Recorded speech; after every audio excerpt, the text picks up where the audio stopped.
Welcome everyone to this session of our March 2025 Small Cap Conference. I'm Alex Handman, and I serve as an equity research analyst here at Sidoti & Company. Today, we're pleased to be in conversation with CEO Wayne Williams, CFO Jeff Affelman, and EVP and Chairman Eric Cash of Callan JMB, ticker CJMB. During the presentation, please feel welcome to submit questions using the Zoom Q&A interface at the bottom of your screen. After the presentation, we'll open to your questions. And with that, Wayne, I'll turn it over to you. Thank you, Alex.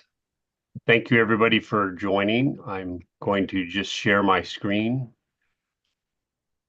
and run through the presentation. I will go through the presentation fairly quick, allowing you all questions. I think that's much more important. But Callan JMB went public as of 2025. The company has been around since 2007.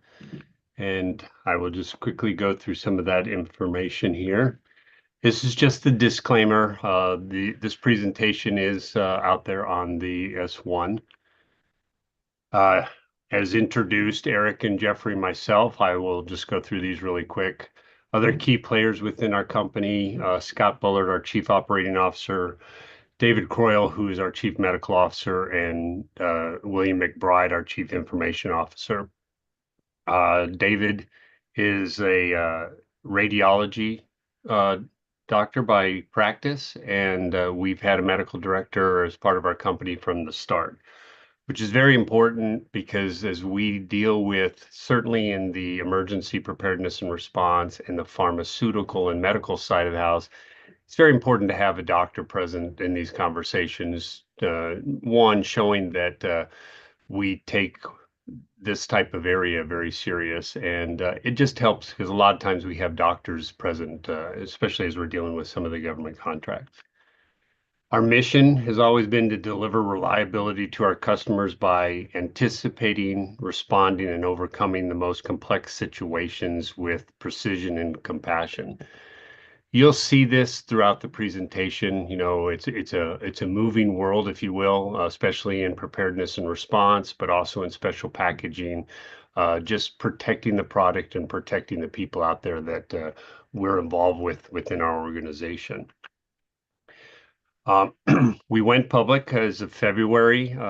We started off at $4 a share. We're trading now at $5.90 a share as it closed yesterday. We're an integrated logistics company, empowering the healthcare industry, the emergency management side of the house, and then we also do fulfillment. And cold chain logistics is one of our specialties. What we mean by cold chain logistics is any of these critical products that have an environment that has to be maintained, whether cold, hot, not exposed to temperatures, humidity, direct sunlight. That is cold chain logistics. That is putting that protection around that product to ensure that it arrives to the end user with safety and efficacy as its primary focus. This is huge in the emergency preparedness and response sector. I think all of us still remember COVID and talking about the safety of the vaccine, the safety of the testing equipment, the diagnostic platforms. That was all of our organization handling that in some of the most critical areas here in the United States and abroad. One of our main purposes or one of our main products is our specialty packaging that does that, and you're going to see that within the presentation.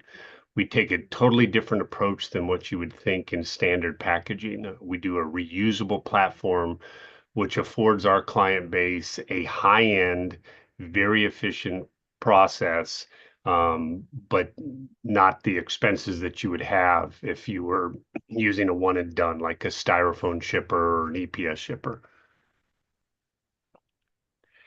These four hot buttons, as I call them, this is our company, the emergency preparedness and response. That has been our sticky money, if you will. That's been our core. We cut our teeth way back in 2009 is when we started this process for the H1N1 outbreak. that was occurring back then. We were contracted by the city of Chicago to ramp up their whole public health and preparedness and have been in place ever since. That is long-term type of contracts. Uh, from that preparedness and response is where we really were able to hone and refine our thermal packaging, or as you'll see, special packaging.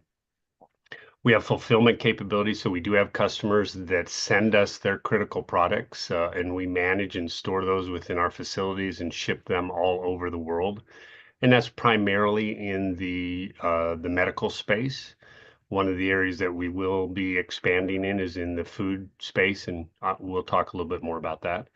And of course, we couldn't do any of that without the advanced technologies that we've developed in-house. We own these, so we have the intellectual properties, and they're all trademarked.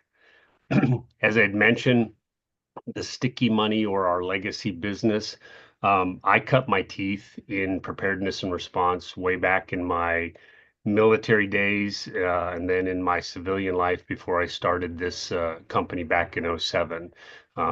I was the architect for the Strategic National Stockpile, which is a federal asset designed to protect every man, woman, and child in the United States and its territories for such things as COVID and pandemics and bio threats, et cetera. So that is a huge piece of the company, about 60% of our revenue, and it's in the government space, both at federal and state level. And also we have commercial companies that we support as well. This just gives you an idea of some of those trusted relationships that we have, as you can see on the top. The World Health Organization, NIH, at the federal and global level, and then state and federal entities. And below that are a lot more of the commercial organizations that we have our relationships with. As I had mentioned, from the preparedness and response, we really started to emerge vertically and integrate our whole process. So as our clients were demanding and requiring us to protect the product, we really said, okay, not only do we have to protect it in the brick and mortar facility, if you will, we have to be able to protect it as we're moving it. And that's where we were really able to take this packaging to the next level. This is high-end packaging that protects the product, in the most austere environments, and keeps this in line to the specifications that have been authorized by like the FDA and the Food Administration and stuff like that. So what we do in the thermal shipping or in the special packaging side of the house is, we have these state-of-the-art shippers that we own. It is our inventory, and we lease or rent those to our customer base. Now, we do have some customers that have bought those same or similar type of platforms, but they have no way of managing them. They don't have a reclamation center. All of ours come to our reclamation centers where they're inspected, run through a rigorous process, and then redistributed back out to either their distribution centers or directly to the end user where product will be placed into it and then shipped back to the appropriate location. So we're tracking the movement, we're tracking the temperature, we're interrupting the movement if we need to, if we see that there is an issue with weather or delays or the unit, let's say it's a military unit has moved and we need to send it to their forward operating base at that point, we have that capability all built into our processes. What this brings to the customer is the reliability, product integrity, of course. We've reduced the product loss to almost zero. We're at a 99% accuracy rate. Real-time tracking, unlike what you might see if you're looking on a website of FedEx, UPS, DHL, there's some delays in there. We're getting real-time input. We actually have a command center here in our Texas corporate location that we can tag any of those special shipments that, the client wants an extra set of eyes on. It's a very flexible model. A client may have to buy multiple shippers, so they would have to store all of this capability of small, medium, and large. where we can actually deliver, let's say for the first 3 months, they're doing small parcel movements. So they would utilize our small lease fleet. And then they might have specialty movements where they might need a medium or a large. They don't have to buy those inventories. They just rent a larger minivan, if you will. I mean, it's really the model of a rental car. Whatever is needed will ramp up or ramp down based on that. So that saves them money, not only on transportation, but also on storage space and infrastructure. And then, we have the capability to distribute, and this is coast to coast, but actually it's globally. This will give you an idea of the magnitude of that area. $44 billion industry back in 2024. And it's just in a constant growth. And we are currently very heavy in the healthcare space, but as mentioned, we are expanding in the food space. Now, food-wise, it's not like the Blue Apron or the Hello Fresh. It's more the samples going to, the restaurants or to the grocery store chains where the purchasing agent is looking at different samples to put within their operation. They're now paying, the growers and the vendors and stuff are paying upwards of $400 to send those samples. And then, of course, it's leaving a footprint there. It's a styrofoam shipper that is way too large for what's required, but they want to overprotect the sample. And then they have no way of getting rid of it. So these purchasing agents have to actually toss that or figure out how to dispose of it. This is the same thing in the medical space. The 503B and 503B or A. You hear about this in the GLP-1 space, the Ozempics of the world. That is an area that we're growing in, especially in the 503B, which is a pharmacy, compound pharmacy to pharmacy movement. So that's a closed loop distribution. So we're able to really manage that and take advantage of that product movement. This gives you an idea of the space or the volume within the GLP-1 market.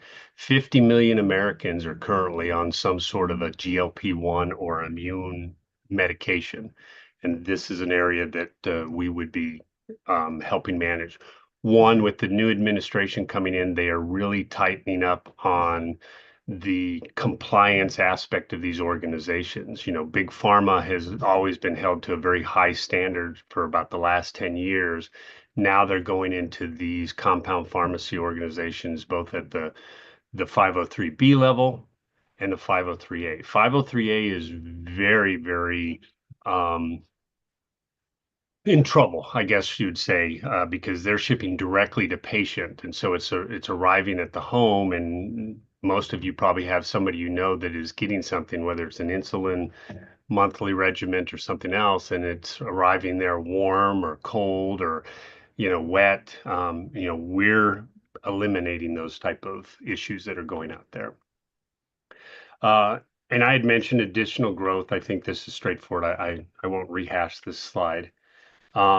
One of the technologies, and so obviously the only way that we can do a reusable platform is to ensure that that shipper is maintained at the same level as when it was brand new and manufactured. So we have this registered process called Ship2Q, and we have other packaging manufacturers that pay us to do their shippers as well, because we're shipper agnostic. We don't make the shippers. We just manage the fleets. We have our own fleet that we prefer, but other customers may or already have a fleet, and we're managing those as well. And this just gives you an idea of what that Ship2Q process is. Just for time purposes, I won't show you the videos. I would encourage anybody to go out onto Callan JMB's website and go to the videos. They're very informative. They're very short, but for time issues, I'm just going to pass over those really quick. I'd mentioned the technology. Our technology, I think, is bar none. Part of it is because coming out of the government, I saw where you could just lose what you're really trying to do with the platform, because everybody wants to have a piece of it. And so Sentry gives us that capability of really dialing down. And as I had mentioned earlier, the visibility of seeing things. An example, Texas had to ship 5 boxes of COVID vaccine to Maine at the very beginning because Texas was the first state to receive the vaccine. And it all came to our facility. The governors were scrambling to help each other out, and we shipped 5 boxes of COVID. Everybody from the White House on down was watching that movement. 4 of them were delivered without a problem the next day, and everybody was freaking out about the one that, was saying out for delivery, but we knew wasn't there. So I reached to FedEx and said, I need you to get that 5th box over to the public health department. And they said the same thing. Well, it's on the truck. I said, no, I can see it. It's in your sort facility over by the 3rd bay. Manager walked over there, saw it, and literally drove it in his personal vehicle. So we have that level. That's what Century brings to the table. Not only was it reading the temperature real time, but it was showing us physical location so we could, intervene and make things happen. This is a real quick case study in Chicago. This is basically what we do today. This is that sticky money that I talked to you about. So we're managing roughly 1,500 pallets of countermeasures, medical countermeasures for the City of Chicago Public Health Department, and roughly the same amount for the Office of Emergency Management and Communications. 2 separate entities within the City of Chicago. And then under the public health side of the house, you can see there's a lot more. We manage mobile hospitals, their generators, ventilators, radiation portals, and then we have a whole vaccine management platform. We have been in the City of Chicago since 2009. We were awarded a 7-year contract. We are now in just wrapping up year 2 of that 7-year contract. So we've been there we've survived multiple contract bid processes. And then the same thing with the Office of Emergency Management. We are long-term contracts, and we're in year 5 of a 7-year contract that will go out for bid here shortly. This shows you what we did for COVID in the state of Texas. State of Texas, we're under a contingency contract. So they pay us a maintenance fee when there's not an emergency to have all of this capability and readiness. And then when there's emergency, we have established pricing and response pieces. But you can see that we had a massive presence in Texas and still do. This is just some financial highlights real quick. I won't read the slides. I'll just point out some of the key things. I had mentioned the 7-year contract in 2023 with Chicago, and then of course extending those capabilities in 2024. One point I would like to just emphasize a little bit is David Croyle, the medical director or chief medical officer, is my brother-in-law.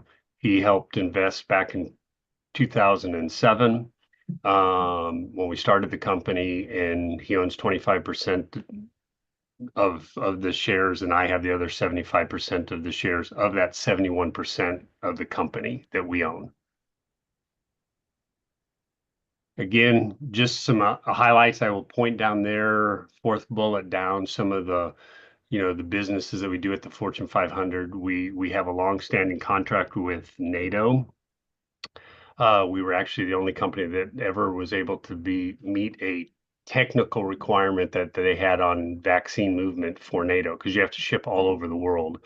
And they had been trying to get somebody to bid on it for about 5 years, and nobody could meet it technically. We met it technically, so it was self-awarded to us. And with that, I will open the floor to, or turn it back to Alex, and then we can go from there. Great, Wayne. Thank you so much for the presentation. Thank you. Maybe we could start a little bit on, kind of looking ahead. Are there particular areas of the business that you think might be a little bit faster growing in terms of, emergency management, specialty pharma? Yeah, that would be great to hear. Yeah, so and this was put into the S1 and certainly part of our investment presentations prior to going public, but we have been in negotiations with the project area. So a project area is a federally granted program in emergency preparedness and response on the public health side of the house. So it's a $3.7 billion program annually.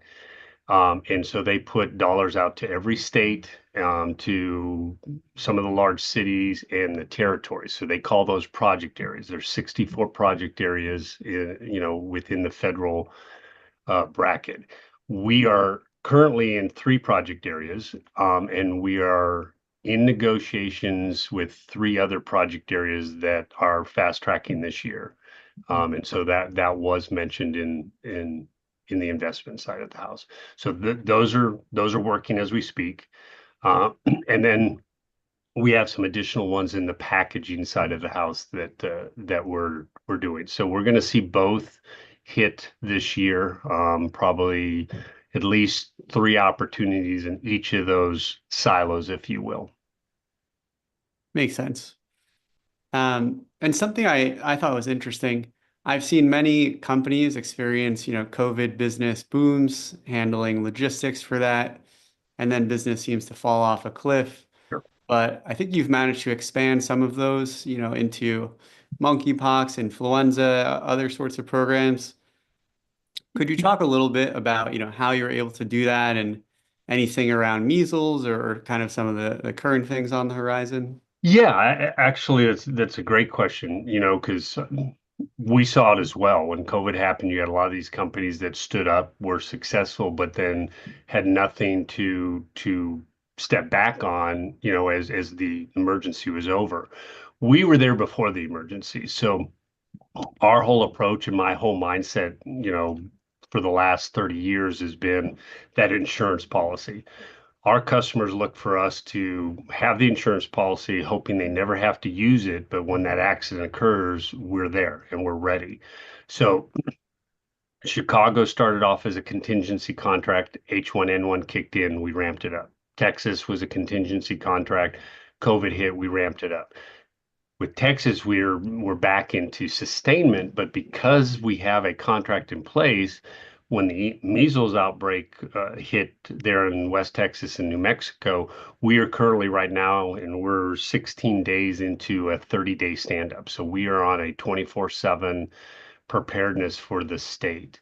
And so that's how those type of things work, and that's why we don't see a slip in that. One of the things that came out of COVID is there was a lot of commercial companies that really struggled and some failed. We did very well with like some of the college programs, helping them stay open for their sports and things like that. So with the Sun Belt, we had a large contract with the Sun Belt Conference. With WWE, we help them stay open and entertain. So those companies are reaching to us now as well, trying to put that insurance policy, if you will, in place so they won't ever have to go through what they did before. That leads into why we're putting a lot of emphasis on the special packaging as well, as we're trying to balance the portfolio.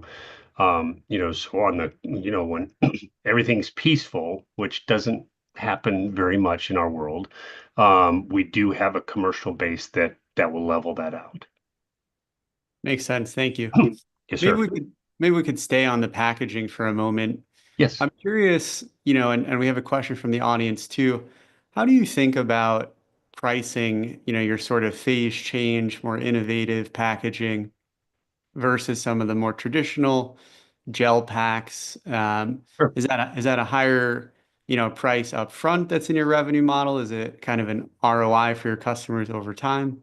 No, that's a phenomenal question, and I would encourage everybody that is on this. There is a 2-minute video out on our website that shows a apples to apples comparison.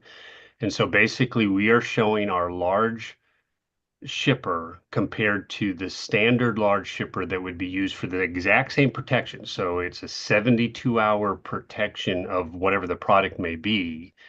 And the difference in cost is over $600. And so we literally map that out, and the video shows that. It shows the time to pack each of those platforms, the standard shipping costs for each of those platforms, and the video will show all of that. And it really catches everybody's attention because it's like, wait a minute, you're telling me that I can save $600 on every single time I would send this type of shipment out. And that's the type of program we're looking at. Because again, we're getting them away from buying an inferior protective shipper, putting them into a superior protective shipper at basically the same cost. Because if you really look at it, if somebody were to go out there and look at the pricing for gel packs for an EPS box, 'cause it's going to be larger, weighs heavier, and stuff like that. That's what's changing the industry. Is we're coming in there and saying, don't buy, rent, and we'll put all of the protection, all of the compliance, and everything around that shipper, so it's a one-stop shop. That's great. Yeah, I watched a few of the videos on your YouTube channel, and they're very good. Thank you.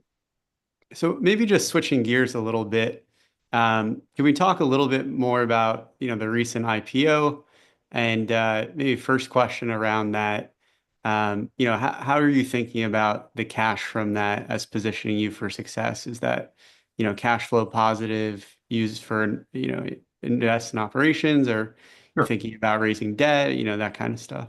Well, so the company had no debt when it went public. And we actually still have some of the money that we reserved left in the bank, plus what was raised.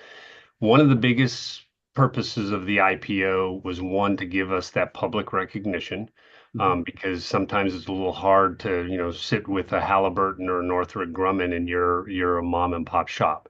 So that helped there. But the other thing is, we never had a sales force. Mhm. We really never did marketing. We had a website, but that was about the extent of it. And we went to one trade show. All of the business, all of the stuff that we did was all organically grown, and we sustained that and grew that a little bit. This takes us to the next level. And to be honest, the reason why we did that is my passion. What I saw in COVID, the areas that we were present did very, very well. And, the fatality numbers were very, very small. And, if I'm going to do what I believe in and take it to the next level, this is how we got to take it next level. So, my goal is to put this level of protection, if it's in emergency preparedness and response, or this level of proper packaging and sustainment, do it right or don't do it at all. And so it's been a huge passion of mine. And that was one of the biggest reasons for taking it public. That's great. Well, we have, a lot more questions to answer, but we're almost at time.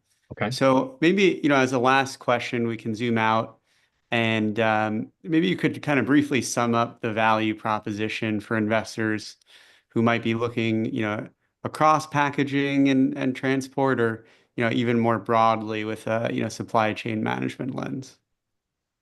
Yeah, that's the 10,000 foot level question, but I completely understand it. Imagine a company with literally less than 30 folks being very successful since 2009 up till going public, and having that investor inject, or as I call it, part of the family, taking us to the next level. One, we from our pockets, meaning, my wife's and mine, when we started the business, we developed state-of-the-art monitoring platform, inventory management system. All of those pieces already exist, so we can duplicate those with very little capital, very little people, and just grow bigger and bigger. So those that are investing are going to see that, because we're not having to spend a lot of capital up front. We're able to duplicate and constantly grow. And so I think that's what they're going to see, is like, well, wait a minute, this is a positive cash flow company. And really the raise just allowed them to go do the things that were peripheral and not interfering with the day-to-day operations. That's great. Yeah, very good context.